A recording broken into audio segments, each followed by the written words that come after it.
Good evening and welcome to this week in review. Tonight's stories include another fox captured, authors at the public library, the court report, these stories plus community events, the BBS Playbill, Off the Rack, and more coming up after this. Icebergs drift south. Humpbacks migrate to the north. This is the place where their paths cross. They say you can't see the icebergs for whales. Imagine that. On Friday of last week, wildlife officials captured another fox.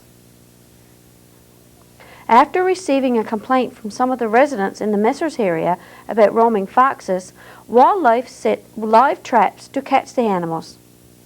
On Thursday of last week, the first of the 4 foxes were captured and released into the Sealbrook area. On Friday, July 20th, another fox was released in the Sealbrook area. This young fox was red, not quite as eager to be set free as his companion. Nevertheless, with some gentle persuasion, he ran off into the bushes without a backward glance. Eugene Ball contacted us again on Tuesday, July 24th, informing us that yet another fox had been captured. This young fellow was also a red fox and was released in the Sealbrook area. Like his companion, this fox was not very eager to leave the cage. After a little gentle nudge, it ran off. We followed him to see where he went. He stopped to take a drink, sized us up a bit, took another drink, and then ran off into the bushes. Wildlife informed us that there were at least 2 more foxes to be captured. Wildlife will continue to set live traps until all remaining foxes are caught.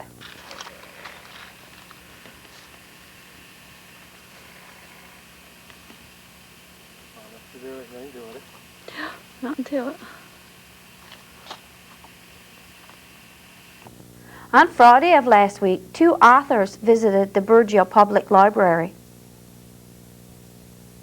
Nellie Strobridge, author of short stories and poetry, and Jean Young, author of young adult novels, are traveling around Newfoundland talking about writing stories and poetry with young people. The afternoon started with Miss Strobridge reading several passages from her book of poetry called Shadow of the Heart. Miss Strobridge had her first poem published at the age of 14. She lived in Toronto for 10 years, but returned to Newfoundland to write about life in the province during the 60s. She entertained the children with 2 short stories. Although only 10 children attended, they were very attentive and enjoyed the story reading very much. One of the stories was about finding a special shell. Miss Strobridge encouraged the children to talk about their experiences with the beaches, seashells, and jellyfish. She also played a guessing game with them. The children had to guess what was in the box. She gave them clues. After several unsuccessful guesses, the secret in the box was revealed. It was a butterfly, one which she found in the parking lot of a grocery store. Miss Strobridge also talked to the group about writing stories and asked them if they knew what color their names were. Everyone thought she was going to ask them to use their imagination. But no, she was serious. She informed us that 10% of people see color in names. For example, they say someone's name and a color pops into their mind. Marie is a red name. Frida is a green. And Nellie is blue. The children were fascinated with this concept. They wanted to know what color the days of the week were. Monday is white, Wednesday is blue, Saturday is black, and Sunday is red.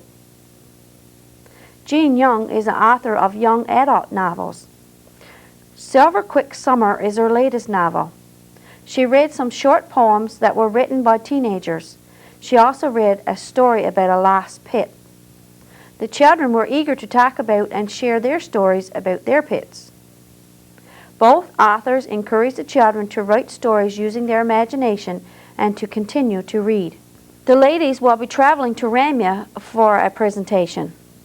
We wish them every success in their expeditions. how longing. I don't know if maybe you folks have ever felt like this sometimes. Sometimes when everything is dark and everyone is quiet and you're praying, you can almost hear the voice of God, and you have so much to say, but just so many questions that can't be answered, and so many wishes that won't come true. You feel like shouting your troubles at the top of your lungs. You feel like screaming the same question over and over again. Why is it that when you need shoulders crying the most, it's never there? Sometimes I think everybody feels it like that. Stay tuned for more of This Week in Review coming up after this.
There's an island, of course, and over 10,000 miles of coastline,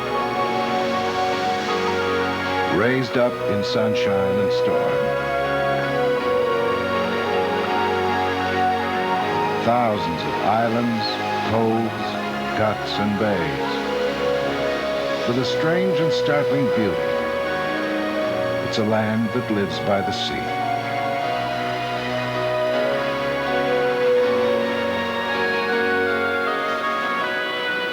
No wonder our dogs have webbed feet.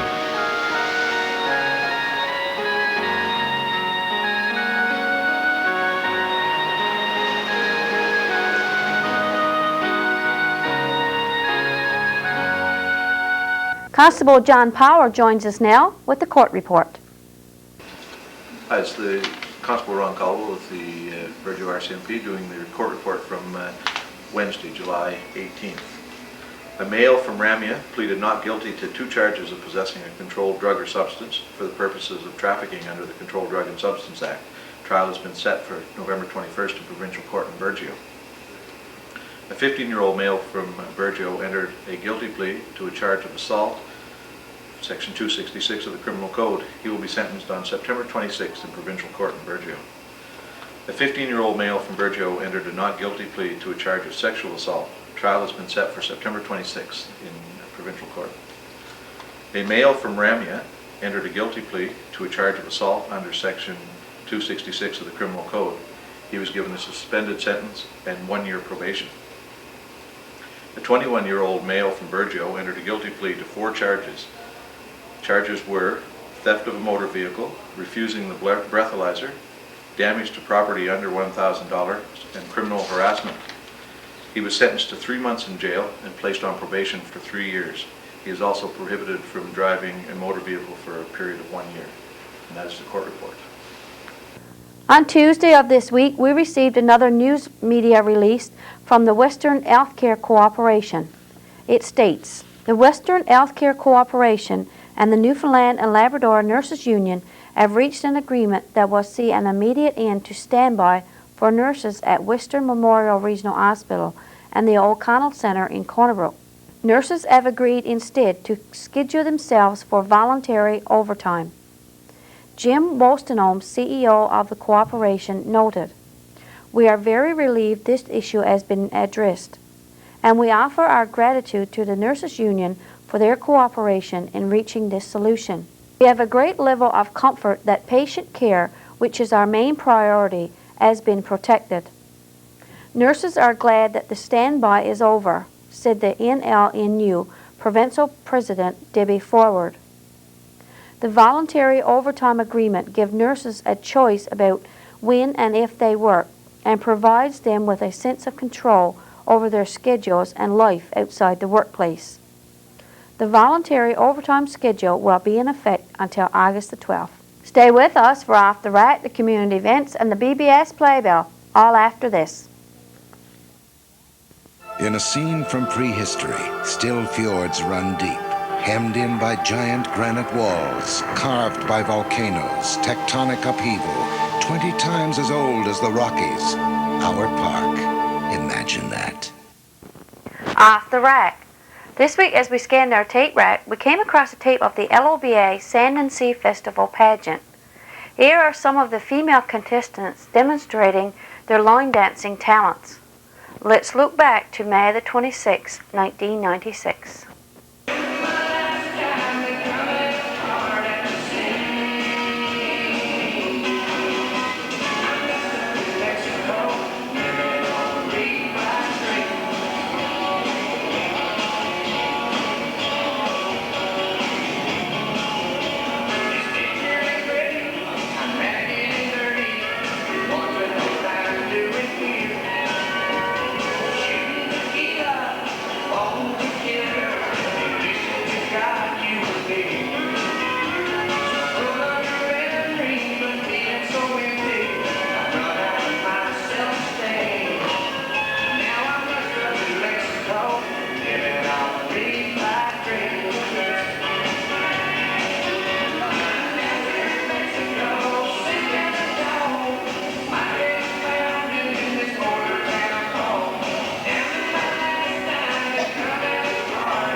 Before we leave this evening, we would like to inform you that the Wolfpack Ball team will be traveling to Mount Pearl in August to play in the provincial tournament. If you have family and friends in the Mount Pearl area, please call them and let them know that the ball team will be playing in the Mount Pearl area on Saturday, August the 4th. The team would really appreciate it if they would come out and support the Burgeo Wolfpack team. And I'll be here again next week with This Week in Review. For This Week in Review, I'm Marie Rose. Good night and God bless.